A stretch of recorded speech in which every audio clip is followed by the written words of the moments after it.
For 300 years the vampire king ruled with nothing to fear. Wars came and went. Empires rose then rotted away. His enemies whispered his name like a curse, hoping never to see those golden eyes. But honestly, none of that fazed him. Not war, not betrayal, not even death. What scared him? Silence. His daughter's silence, to be exact. Princess Elara Vane never spoke. Born under a blood-red moon, she kept her lips sealed, her voice locked away like fate itself had stolen it. Healers blamed trauma. Witches muttered about curses. Scholars buried themselves in ancient books and found nothing. The king kept going, watching his daughter grow up without laughter, without cries, without a single word. Until tonight. Rain hammered the Seattle streets, loud and insistent, like some warning nobody understood. It was just after 2 in the morning when the bell above the Harbolite Diner's door rang out, not a soft jingle but a hard, metallic echo that shut everyone up. Mara Hale barely glanced up. She was 23 and had made invisibility into an art. You learn that skill fast when you're broke, alone, and everyone keeps reminding you that you don't belong. She wiped the counter with sore wrists, ignoring the ache creeping up her arms. Double shifts, unpaid overtime, and a boss who thought kindness was weakness had worn her down years ago. Table 6 needs refills, her supervisor barked, not even looking at her. Mara nodded. Nodding was safer than talking. Then she felt it. The air thickened, like that split second before lightning splits the sky. She looked up. A man stood in the doorway, rain dripping off the hem of his black coat. He didn't fit here. Everything about him screamed power, the way his tailored coat hugged his frame, the way he held himself so still, almost like a predator. His face was pale, sharp, deliberate, like it belonged to something older than the city itself. And his eyes, gold. Not the warm kind, not human. The kind that watches kingdoms crumble. Strapped to his chest, a tiny girl. She couldn't be more than 2, with dark curls spilling from a velvet-lined carrier. Her face was too solemn for her age. She pressed her cheek to the man's chest, like nothing else in the world mattered. Mara's breath hitched. Men like him didn't walk into places like this. They owned cities. They ran markets. They didn't sit in cracked vinyl booths under dying lights. But he did. He slid into the booth by the window without a word, his hand gentle but firm on the child's back. Mara forced herself to move, coffee pot shaking in her grip. "Welcome to Harbolite," she managed. "Can I get you some coffee?" The man turned. His eyes locked on hers and the whole world just shifted. It wasn't attraction. It wasn't fear. It was something else. Recognition. His pupils blew wide, swallowing up the gold. His hand clenched so hard the table cracked. Mara jumped back. Coffee?" she tried again, voice thin. He didn't answer. He stared at her like she was a ghost. Then the child stirred. The little girl lifted her head, eyes sweeping over ketchup bottles, neon signs, rain-streaked windows. Then she saw Mara. Her mouth fell open. Her eyes grew huge. Slowly she pointed, her tiny finger trembling, aimed straight at Mara's chest. The diner froze. The child's lips moved. "Mommy." The word sounded rough, rusty, like something forced open after years shut tight. The vampire king forgot to breathe. His name was Alaric Vane, ruler of the Western Covens, executioner, breaker of wars. He'd faced down armies without flinching. But this broke him. "Elara," he whispered, his voice shaking. "Say it again." The girl ignored him. She wriggled in her carrier, reaching for Mara with desperate little hands. "Mommy." Mara dropped the coffee pot. It shattered on the tile. I think you're mistaken," she stammered. "I don't have kids. I never." Alaric snapped the carrier open and stepped in, closing the space between them. Cold fingers grabbed her chin, pulling her face into the light. His touch stung like ice. Her heart hammered in her chest. "Ginevra," he breathed. "It can't be. I burned your body." "My name is Mara," she cried, panic spiking. "Let go of me." Behind them, the child started to cry, a sharp, broken sound that rattled the walls. "Mommy?" The windows blew out. Glass poured down. People screamed. Someone ducked under a table. Alaric didn't flinch. He just stared at Mara, realization darkening his eyes. "You don't remember?" he said, slow and certain. "Someone took you. Stripped your power. Hid you. You're insane." Mara shouted. A cook burst out of the kitchen, wielding a frying pan. "Hey, get away from her." Alaric flicked his hand. The man flew across the diner and hit the wall hard. He didn't move after that. Mara screamed. Alaric just said, "We're leaving," like nothing big had happened. No. She stumbled backwards. He grabbed her wrist. There was no getting away. My daughter hasn't spoken in 2 years, he said, his voice low, dangerous. Tonight she called you mother. A black car rolled up outside, quiet as a shadow. Mara never remembered saying yes to any of this. She just remembered the doors locking. She remembered someone putting the girl in her arms, because it was the only way to stop the screaming. Ilara clung to Mara's uniform and fell asleep right away. And even though Mara couldn't explain why, she didn't let go. Mara woke up to a silence so deep it felt fake. Not the fidgety hush of her city apartment, sirens wailing, neighbors fighting through paper walls, but a heavy, almost physical stillness. It pressed in until she could actually hear her own breath. She opened her eyes slowly, like moving too fast might break whatever dream she'd landed in. She wasn't in the diner. She wasn't in her car. She wasn't anywhere familiar, not even close. Above her, the ceiling arched into darkness. Black stone shot through with silver veins that glimmered like starlight frozen in rock. Huge velvet curtains hung around tall windows, and outside, a forest watched her. That's how it felt. Old, silent, waiting. A fire snapped quietly in a stone hearth, throwing shadows everywhere. Her heart hammered as she pushed herself upright. She sat on a bed so big it could swallow her, wrapped in silk sheets that felt too soft to be real. Her regular clothes were gone, swapped out for an ivory gown that smelled like rain and lavender. Panic surged up. Ilara, she whispered, barely making a sound. Something stirred in the room. Mara's head snapped toward the fire. There, tucked close to the flames, was a cradle. Dark wood, carved all over with strange protective symbols. Inside, Princess Ilara slept, tiny hand curled tight around a wooden dragon. Relief hit Mara so hard she felt dizzy. She slid off the bed and crossed the room, careful as if the floor might give way. She knelt by the cradle, just watching Ilara breathe. Slow and steady. Alive. You're okay, Mara murmured, brushing a soft curl from Ilara's forehead. I've got you. Somehow saying it felt right. Too right. Behind her, the door opened so quietly it barely made a sound. Mara whirled. King Alaric Vane filled the doorway, not a diner intruder anymore but every inch a king. Dark clothes, silver sigil at his throat, gold eyes sharp as knives. His gaze went straight to Ilara, then back to Mara. You're awake, he said, voice low. Mara stood, almost without thinking, putting herself between him and the cradle. I want answers, she said. Real ones. No more dragging me around, no more threats. Something flickered in his eyes, maybe respect. You'll get them, he told her. But first, you need to understand, you're safer here than anywhere else. She laughed. It sounded bitter even to her. You kidnapped me. I protected you, he shot back. From things that would have torn you apart in hours. He stepped in but kept his distance. This is Vanehold, he said. The seat of the Western Covens. My home. Mara swallowed. So vampires are real. And you're their king. Yes. She pointed at Ilara. And she's your daughter. Alaric's eyes went softer. She's everything. Mara hesitated. Then why does she think I'm her mother? The question hung there, sharp and dangerous. Alaric's breath came slow, like he was bracing himself. My queen died 2 years ago, he said. Her name was Ginevra. She died in childbirth, or that's what they told us. Mara's chest hurt at the name. She was powerful, he went on. Kind. Fierce where it mattered. She would have loved you. Mara shook her head. I'm not her. No, Alaric said quietly. You're not. But Ilara's blood recognized something in you. That's not a coincidence. Mara turned away, staring into the fire. I grew up in foster care. I don't remember my parents. No one ever chose me. Alaric watched her, reading every tired line in her face, every piece of quiet strength Ilara had latched onto. Someone erased you, he said. Hid you among humans. Before she could say anything, the door crashed open. A tall, severe woman swept in, silver hair braided tight down her back. She wore a long dark coat over what looked disturbingly like hospital scrubs. Sire, she snapped. We need to talk. Alaric's jaw hardened. This is Mara. The woman's cold gray eyes flicked over Mara, ice cold. The human. I have a name, Mara said, quiet but firm. The woman raised an eyebrow. So did the last anomaly. Didn't save her. Alaric's voice dropped, dangerous now. Eris. Eris Thorne, royal physician, inclined her head a fraction. Forgive me. But the court's already whispering.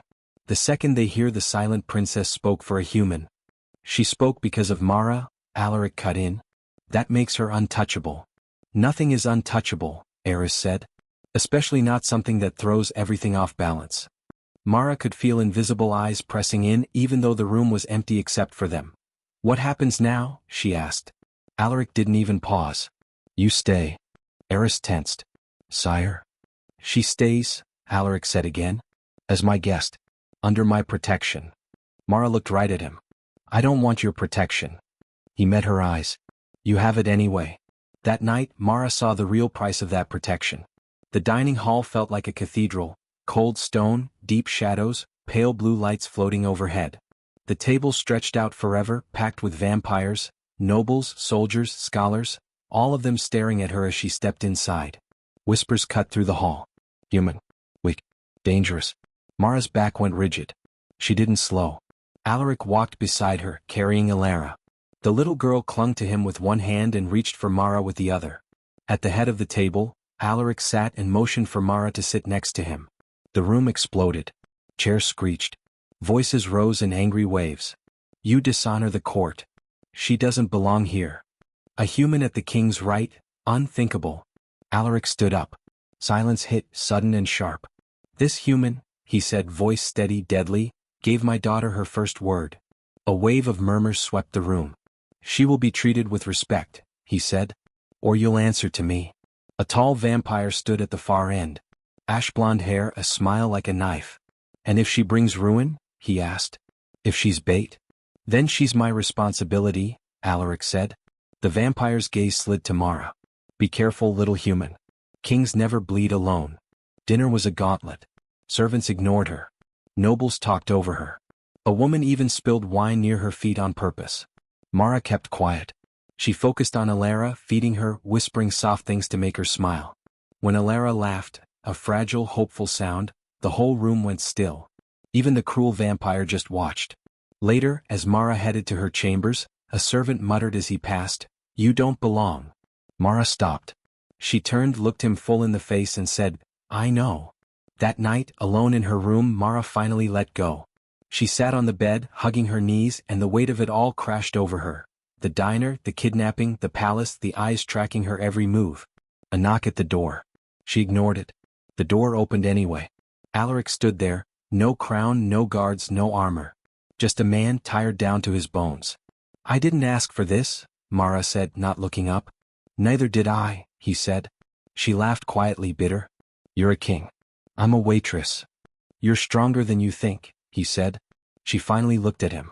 "Then why do I feel like I'll break any second?" "Because you care," he almost said. Instead, "Because this world's cruel to the gentle." He hesitated, then did something no one expected. He bowed. "Not deep but real." "To you," he said. "For my daughter." Mara stared at him, stunned. Something shifted in the air. Not love. Not trust. But the start of something dangerous. Mara figured out fast that surviving in a vampire palace took more than just guts. It took knowing when to keep your mouth shut. Days slipped by with no sunlight. Inside Vanehold, time got weird. Nobody really cared about dawn or dusk. Power and tradition ruled everything. Servants glided in and out, barely speaking, faces blank as masks. The hallways stretched on forever, lined with portraits of old kings and queens. Their eyes always seemed to follow her, no matter where she went. Whispers followed her too. Human. Mistake. Weakness. She kept her head down. Tried to keep her heart out of it. But then Elara came along and everything flipped. The little girl clung to Mara like her life depended on it, and the court didn't know what to make of that. Elara wouldn't eat unless Mara was close, wouldn't sleep unless Mara sang her some old song. Lullabies Mara couldn't remember learning but somehow knew all the same. Their strange, ancient melodies made the torches flicker and the walls seem to breathe. Eris was the first to notice. "You're affecting the wards," the physician said one night, watching the runes glow a little as Mara walked by with Elara on her hip. "I'm just walking," Mara said. Eris narrowed her eyes. "You're waking up old magic." Mara stopped. "I don't have magic." Eris didn't answer. She just walked away, worry written all over her face. That night the dreams came back. Mara stood in a garden of black roses under strange stars. A woman waited by the fountain, tall, regal, eyes like emerald fire. "You're not gone," the woman whispered. "You're only buried." Mara reached out. "Who are you?" The woman's smile was sad.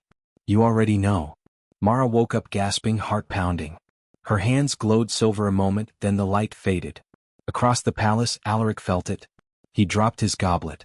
Power surged through vein hold, ancient and wild. The wards screamed in recognition. Something old, something royal, something that shouldn't be here. Ginevra, he breathed. By morning everyone wanted answers. The council chamber looked like a tomb, obsidian and bone, pillars carved with centuries of blood oaths.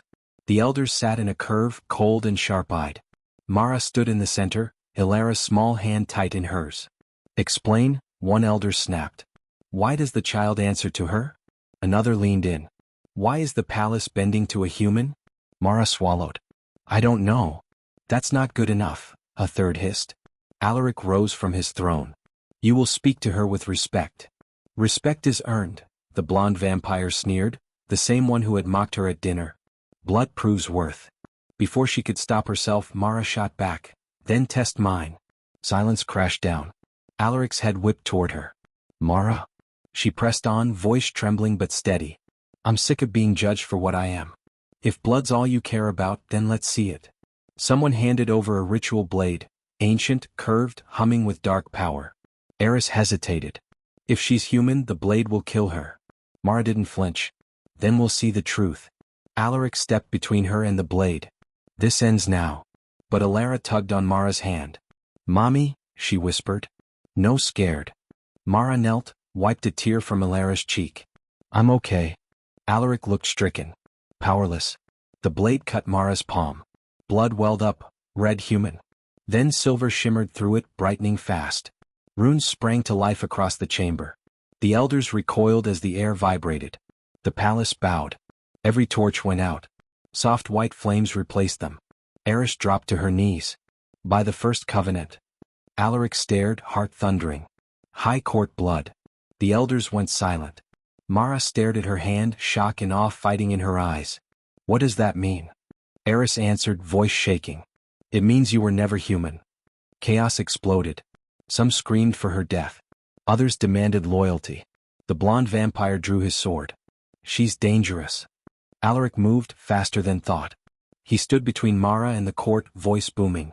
If anyone touches her, he growled, eyes crimson, they die. Guards rushed in, circling her. That night the attack hit. Not from the court, from outside the walls.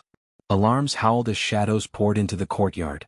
Monsters in rune-forged armor moved with ruthless, deadly grace. The Draven Syndicate. Eris shouted. They found her. Mara grabbed Ilara as explosions rattled the palace. Alaric handed Ilara to Eris. Take her to the sanctuary. No. Mara grabbed his arm. You'll die out there. He met her eyes. I've died before. She shook her head, fierce. Don't say that. For the first time he smiled, real, not cold or distant. I'll come back, he promised. The sanctuary doors slammed shut behind her. Mara paced, heart pounding, straining to catch every clash and scream echoing off the stone. Ilara started crying. Something broke loose inside Mara. She slapped her palm to the floor. Silver light flared up, brighter, fiercer. Protect, she whispered. The palace heard her. White fire ripped through the halls, throwing invaders against the walls, yanking weapons from their hands. The floor shook. Old magic roared awake. Alaric felt it in the middle of the fight. Her power wrapped around him, solid and warm as armor. Then it was over. The last attacker dropped and the world went quiet. Alaric ran. He crashed into the sanctuary and found Mara slumped on the floor, Ilara curled up against her chest. Both safe. He dropped to his knees, hands shaking as he pushed Mara's hair out of her face. You saved us, he breathed. Mara's eyes fluttered open. Yes. I'm not just a waitress. He laughed, rough and shaky. No, he said softer now. You're a lot more dangerous than that. They stared at each other. For a second, nothing else existed. Mara woke up warm. Not the fake heat from torches or fireplaces. This was something else, something alive, pulsing under her skin. She was tangled in velvet and fur, the air thick with the scent of night flowers. Her limbs felt heavy, spent but somehow steadier. Like something inside her had finally given in and settled down. She turned her head, slow and groggy. Alaric sat next to the bed. No throne. No armor. No guards. Just him. A man in a dark shirt, sleeves pushed up, sitting so still it looked like moving might break him. Shadows carved out his face, and those golden eyes of his looked dull with exhaustion. "You stayed," Mara whispered. His head snapped up. "I never left." She tried to sit up, but pain flared behind her eyes. Alaric sprang forward, bracing her with a steady hand. His touch was gentle, almost worshipful. "Easy," he said quietly. "You almost burned out your core." "My core?" she mumbled. He let out a dry breath. "Yeah. You used high court magic with no training. Most immortals wouldn't have survived." Mara glanced at the cradle near the fire. Ilara slept inside, clutching Mara's scarf like it was the world. "She's okay?" Mara asked. Alaric followed her gaze. "Because of you." That truth landed like a stone between them. For the first time since she'd come to Vanehold, Mara really looked at him, not as a king, not as a nightmare, but as someone who'd carried centuries of grief in silence. "You could have forced me to stay," she said, voice soft. "After what the court saw." He nodded. "Yeah, I could have. But you didn't." "No. Because whatever you are, you still get to choose." That word hit her harder than any spell. Just. No foster home had given her that. No job. Not once in her life. "I want answers," she said. "All of them." Alaric nodded. "Then we start where everything broke." Later, under a ceiling carved with constellations older than history, Alaric told her the truth. Ginevra wasn't just queen, she was balance itself. The bridge between the High Court and the Covens, between mercy and law. When Ilara was born, the Covens panicked, terrified by a silent princess with raw, unchecked power. "There was a faction," Alaric said, voice strained. "They wanted the crown without compassion." Mara listened, chest tight. "They cursed Ilara," he went on. "Bound her voice until the queen broke." Mara's breath caught. "But Ginevra died." Alaric's eyes darkened. "No. She chose." He explained the bargain, how Ginevra traded her memories, her power, her whole self to save her child. The spell stripped her down to something breakable, tossed into a world where she'd never remember who she was. "Mara," Alaric said barely above a whisper, "you are Ginevra." The room seemed to spin. "No," she breathed. "That can't be. I don't remember loving you. I don't remember palaces. I remember foster homes, burnt coffee, being alone." "That was the point," he said. "To hide you. To keep you safe." Tears slipped down her cheeks before she could stop them. "Then you lost me twice." He nodded. "And I won't survive losing you again." Of course, the court didn't wait long. By dawn, the elders gathered. No one invited them. Mara walked in wearing a plain dark dress, Ilara in her arms. Whispers slithered through the chamber. "She's manipulating him. She'll ruin the Covens. She's too human." The blonde vampire stepped forward. "You claim high court blood," he sneered. "Prove your loyalty. Bind yourself to the crown." Alaric's head snapped up. "No. Absolutely not." Mara held up her hand. "If I don't," she said, "you'll never stop hunting me." The elder smiled, thin and cold. "Correct. Binding meant giving up her freedom, putting her magic under the king's control." Mara looked at Alaric. "If I do this," she said, "it's because I choose to. Not because you tell me to." His jaw tightened. "I'll never command you." "Then trust me." She stepped forward. The ritual was old, ugly. Silver magic wrapped around her wrists as the court chanted. Power surged through her, familiar now, less pain, more fire. Ilara watched, calm and fearless. When the last sigil flashed, Mara gasped, but not from pain. Something inside her recognized the magic. The chains vanished. The chamber trembled. "This isn't submission," Eris whispered, shaken. "It's alignment." The elders shrank back. Mara turned, voice steady, presence unshakable. "I'm not your weapon," she said. "And I'm not your weakness." The blonde vampire lunged. He never touched her. Alaric moved first, broke the vampire's arm and pinned him to the floor. "This ends," the king roared. That night, Mara stood alone on the balcony, the forest stretching out in the darkness. She let herself exhale just for a moment. Alaric stepped out beside her, close enough to feel, but he didn't reach for her. "I'm not running," she said. "But I'm not someone you can keep." He nodded. "I wouldn't try." They stood there in a silence that felt thin as glass, waiting for something to break. At last he said, "If you want to go, I won't stop you." Mara searched his face, trying to read the truth in his eyes. "And if I stay?" His answer was barely a whisper. "Then I'll spend my life trying to be worthy of you." Her heart kicked in her chest.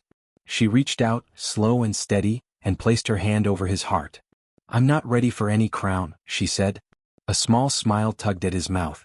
Then just be yourself, he murmured. That's stronger than any queen. Peace doesn't stick around in a kingdom built on blood. For a little while, Vanehold almost felt peaceful. The palace wards held steady. The court kept quiet, not because they'd accepted things but because they were scared. Servants bowed even lower when Mara walked by. The guards watched her with that mix of awe and nerves. And Alara, dear, serious Alara, started laughing more each day, her voice getting stronger, more sure of itself. That sound made it all bearable. Mara spent hours with her in the inner gardens, teaching her new words, pointing out every flower, every star, every bird that passed overhead. Alara picked things up too quickly. Sometimes she'd say things that felt ancient, her eyes flashing gold when her feelings ran high. She's waking up, Eris said one night. The curse didn't just hold her tongue. It locked down her power too. A cold shiver crawled up Mara's back. So what happens when it's gone for good? Eris just looked at her. No answer. Alaric grew more tense by the day. He doubled the guards. Set more wards. Slept maybe 3 hours a night. When Mara caught him watching her, there was no hunger in his eyes, no pride, just something raw and shaken. Fear. You're waiting for something, Mara said one night as they stood on the western wall, the trees below restless in the wind. He nodded. Yeah. Retaliation. It came faster than either of them thought. The attack started from inside. Lord Severin, the pale-haired vampire, never got over his shame. He just waited, biding his time. He whispered in the shadows, found the ones who'd rather have the old cruelty than any change. Promised them order. The way things used to be. Then he threw open the gates. The blood moon rose and everything went to hell. Alarms shrieked through Vanehold as the eastern wall blew apart, stone and fire crashing down into the courtyard. They came pouring in, mercenaries, witches, monsters sewn together by forbidden spells. Draven's banner led the charge. They're here for Alara. Eris yelled over the chaos. And for her. Mara grabbed Alara and held her tight as the palace trembled. No, Mara snapped. They're not taking her. Alaric showed up at her side, blood on his hands, none of it his. Eris, get Alara to the sanctuary. Now. Mara shook her head. I'm not leaving you. Alaric pulled her close, pressing his forehead to hers, and for a second she couldn't breathe. If they take you, his voice broke, the world ends. Before she could argue, Severin stepped out of the smoke, sword drawn, smile twisted. You picked her over us, he spat at Alaric. Now watch her ruin you. That's when the trap snapped shut. Runes blazed under Mara's feet, old, brutal sigils. Pain ripped through her as silver chains burst up from the stone, wrapping her arms and throat. Mara. Alaric roared. Severin just laughed. She's the key. Draven knew. Alara screamed. It wasn't a child's cry anymore. The sound shattered pillars, sent vampires flying. Light shot from her eyes as she reached for Mara. Mommy? Mara screamed back, fighting through the pain. Alara, stop. But there was no stopping it. The sanctuary doors exploded as Draven strode in through the smoke. Victor Draven was tall, lean and cold as death. His smile never touched his eyes. So, he said almost kindly. The lost queen still knows how to bleed. He raised his hand. The chains yanked Mara away from Alaric, tearing her from his grasp. Alaric snapped. The king unleashed everything he had. Darkness poured out of him, living shadows that tore through their enemies. He cut down anyone in his way, shrugging off wounds like they meant nothing. Touch her again, he snarled at Draven. I'll wipe you from history. Draven just grinned. You already did once. See where it got you. Then he drove his blade into Mara's side. The world went white. Alaric's scream shook the mountains. He reached her as her knees buckled, catching her as blood soaked her dress. For a moment, everything went still, too still. Mara's hand trembled against his chest. Don't, she whispered. Don't lose yourself. Alaric pressed his forehead to hers, blood and tears mingling. Stay with me. Please. Draven stepped back, satisfied. The child will follow. Alara collapsed, her power flickering like a broken star. And something inside Mara just broke open. Not rage. Not revenge. Love. She pressed her bloody hand to Alaric's heart. Listen to me, she whispered. You never ruled by fear. That was never you. White fire burst from her, softer this time, steady. It wrapped around Alara and Alaric, sealing wounds, burning away every chain. Draven screamed as the light hit him, his magic unraveling, his power stripped away. Impossible, he shrieked. Mara stood, though she should have been down for good. "This ends," she said, her voice quiet but unbreakable. The palace answered her. Old runes flared along the walls. The ground swallowed Draven's soldiers whole. Severin bolted, but Alaric grabbed him. "No mercy left for you," the king said, and that was it for Severin. When the fighting stopped, Vainhold still stood, battered, marked up, but breathing. Mara just crumpled into Alaric's arms. He held her tight like he'd lose himself if he let go. "You almost died," he whispered, voice shaky. She managed a crooked smile. "Yeah, well, I've never been good at leaving." He pressed his lips to her forehead, slow, careful, almost afraid to break her. "I love you," he said finally. "Not because you're a queen. Not because you saved anyone. Just you." Mara closed her eyes. "Then don't turn me into some symbol." "I won't," he promised. "You're my future. That's all." Nobody threw a party right away. Vainhold needed to mourn first. 3 nights passed with the bells ringing low and slow, echoes rolling through valleys and forests, carrying the weight of loss. Fires burned in the outer courtyards for the dead. Guards, servants, coven members who'd stood their ground when it would have been easier to run. Even immortals need time to grieve, and this war had left scars deeper than most. Mara kept to the eastern tower those days.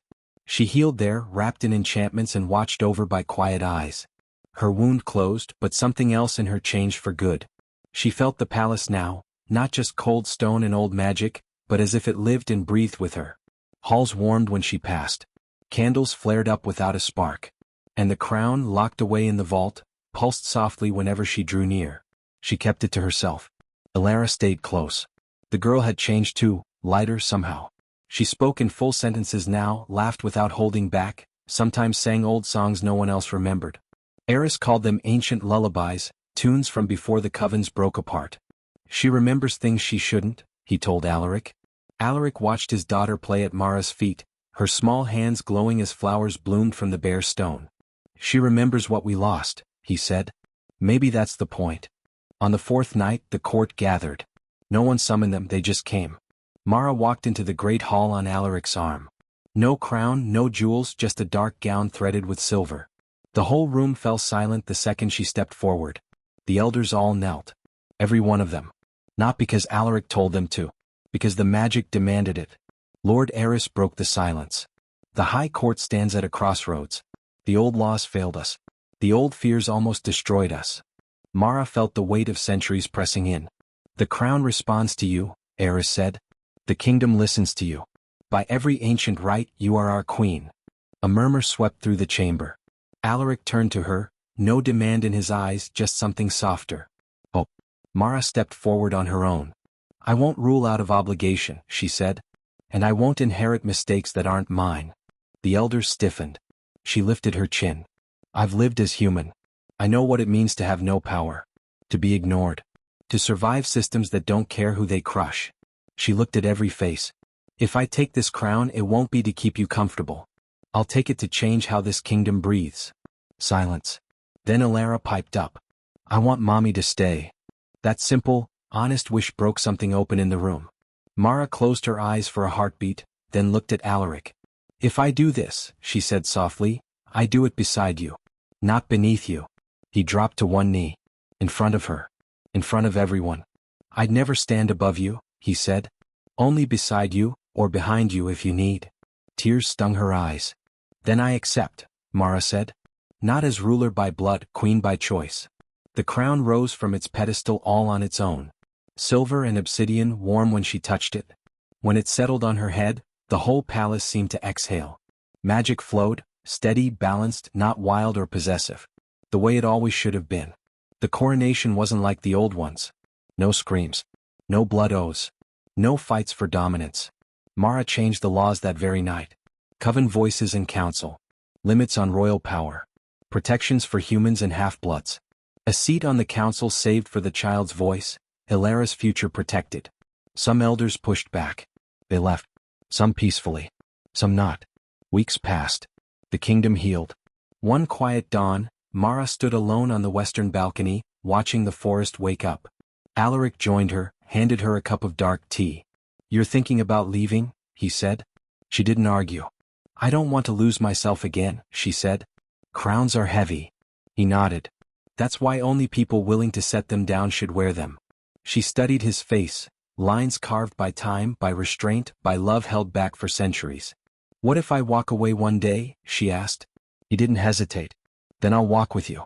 Or wait. Or follow. Whatever you choose. Mara smiled, really smiled, for the first time in ages. She reached for him, not as queen, not as savior, just as a woman choosing a man who'd never tried to own her. Their kiss was slow. And quiet. Down below, Ilara's laughter drifted up as the sun finally cleared the horizon over Vanehold. And for the first time in centuries, the vampire kingdom didn't fear what came next. It welcomed it.